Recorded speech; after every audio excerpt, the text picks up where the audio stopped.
क्या 2027 में अखिलेश यादव और ओवैसी साथ साथ आ जाएंगे? क्या सपा और एआईएमआईएम का गठबंधन होने वाला है? इस सवाल का जवाब अब अखिलेश यादव भी दे रहे हैं और तो और उनके चाचा शिवपाल यादव ने भी जवाब दे दिया है।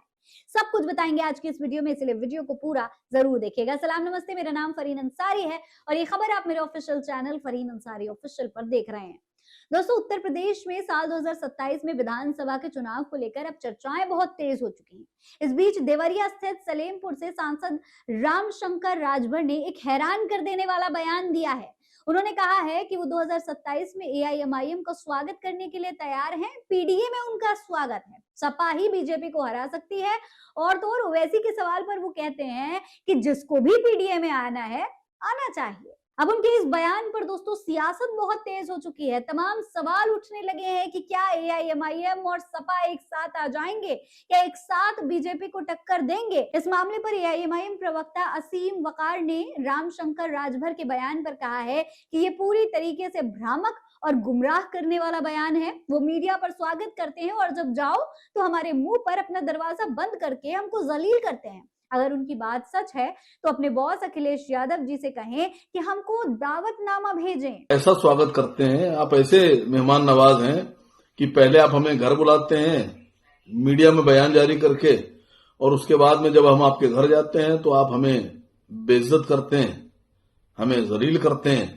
आप हमारे मुंह पर अपना दरवाजा बंद कर देते हैं, दरवाजा ही नहीं खोलते।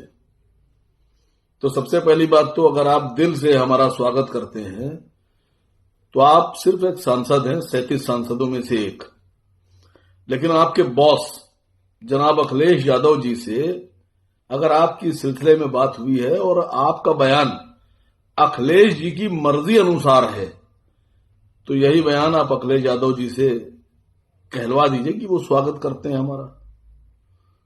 हम अपना स्वागत करवाने के लिए तैयार हैं। आप हमें बुलाइए घर, हम आपकी दावत पे आने के लिए तैयार हैं। हालांकि जब इस मामले पर अखिलेश यादव से सवाल पूछा गया तो उन्होंने क्या जवाब दिया, और से सुनिए। तो भी किसी का एजेंडा मत चलाओ, क्योंकि रंग से ही पता लग रहा है तुम्हारा एजेंडा किसका है और मालिक कौन है तुम्हारा। इसलिए इन चीजों में मत उलझो। समाजवादी पार्टी पीडीए की लड़ाई आगे बढ़ा रही है और जनेश्वर मिश्र जी ने जो सिद्धांत, जो आंदोलन हम लोगों को दिया है, उस आंदोलन को आगे बढ़ाने का आज हम सब लोग। अखिलेश यादव कह रहे हैं कि पीडीए को लेकर ही हम आगे बढ़ेंगे, यानी कि साफ शब्दों में उन्होंने एआईएमआईएम को बीजेपी की बी टीम बताते हुए गठबंधन से इनकार कर दिया है। सिर्फ इतना ही नहीं, अब तो समाजवादी पार्टी के राष्ट्रीय महासचिव शिवपाल सिंह यादव ने भी गठबंधन की अटकलों पर पूर्ण विराम लगाते हुए स्पष्ट कर दिया है कि अखिलेश यादव को असदुद्दीन ओवैसी की कोई जरूरत नहीं है।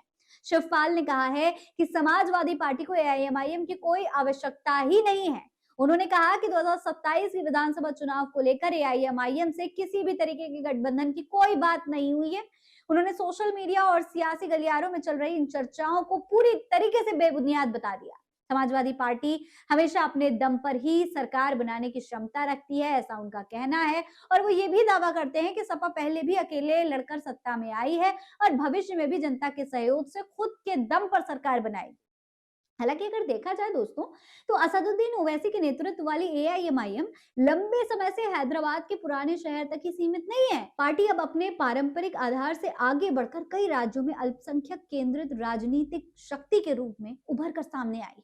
महाराष्ट्र के नगरपालिका चुनाव हो, चाहे बिहार के चुनाव हो, चाहे दिल्ली के चुनाव, महाराष्ट्र में ओवैसी की पार्टी ने 13 नगर निगमों में 126 पार्षद सीटों पर जीत हासिल की। इस प्रदर्शन ने पार्टी को राष्ट्रीय स्तर पर सुर्खियों में ला दिया। इससे पहले आपने बिहार और दिल्ली में तो देखा ही किस तरीके का शानदार प्रदर्शन एआईएमआईएम ने किया था। हालांकि बिहार में जब ओवैसी ने इंडिया गठबंधन में शामिल होने का प्रस्ताव दिया था तो उसे स्वीकार नहीं किया गया था। और अब यूपी चुनाव से पहले भी स्थिति ठीक वैसी ही नजर आ रही है। इस बार भी सपा ओवैसी के प्रस्ताव को पूरी तरीके से टुकरा रही है। ऐसे में अब देखना और दिलचस्प हो गया है कि क्या एआईएमआईएम बिहार, दिल्ली और महाराष्ट्र जैसे ही कमाल यूपी में भी दिखा पाएगी या नहीं। इस पूरे मामले पर आप क्या कहेंगे, कमेंट बॉक्स में लिखकर हमें जरूर बताइएगा। फिलहाल इस खबर में इतना ही। जय हिंद, जय भारत।